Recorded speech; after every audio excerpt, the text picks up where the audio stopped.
I am Pragya and I bring to you excerpts from the current issue of Outlook. Outlook looks at two cover stories. One, titled Almost Real but Not Quite. Virtual production can make the filmmaking much cheaper and convenient. But will the AI powered tech also forever alter the essence of cinema itself? Second, titled Paradise Lost. Can we row the shikaras and have the heritage walks? The cover carries the image and words from the visual artist Veer Munshi.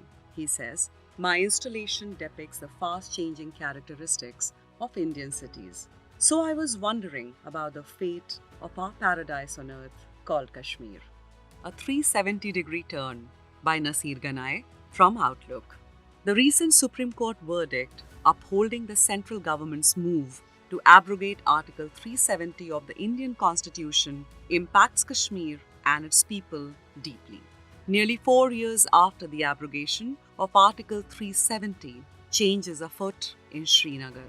It is evident on the streets of the capital, in its people, and on the new signages in the city. Near the Zero Bridge, an Akash Institute hoarding invites students to excel in competitive exams at its Rajbagh branch. The institute chain was acquired by Byju's, an edutech behemoth with 500 centers in 200 Indian cities. Its offline branch by the Zero Bridge is now a part of Pan-India network. Paramilitary forces stationed in 3 fortified bunkers continue to patrol near Church Lane by the bridge. Though the once unsettling routine frisking of passers-by has somewhat lessened, the men in olive green are still there, behind wire-clad posts, suggesting that while some things appear to have changed in Kashmir, they are still the same.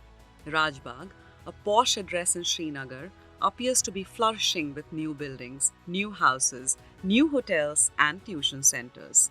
The Zero Bridge, which was washed away in the 2016 floods, is now a tourist destination, where tourists spend hours watching the Jhelum jostle by. There is another pair of eyes on the bridge, that of a native, Irfan Ahmed, a businessman in his early 50s. He too watches the river flow by peacefully, but in his heart there's a turmoil. Ahmed has been deeply impacted by the import of the recent Supreme Court decision upholding the central government's move to abrogate Article 370 of the Indian Constitution. He is crestfallen. On the verdict day, Ahmed was at a condolence meeting. He believed the country's top court would rule against abrogation. "I felt like someone stabbed my heart. Incidentally, I was at a condolence meeting, a perfect place to mourn," he says. As he tries to elaborate, his friend intervenes, urging him to avoid political talk. Ahmed too perhaps realizes the gravity of his comments and stops the conversation abruptly. Ahmed's caution and unease reflect a widespread fear of discussing the current political situation in the valley. For this and more, read the current issue of Outlook.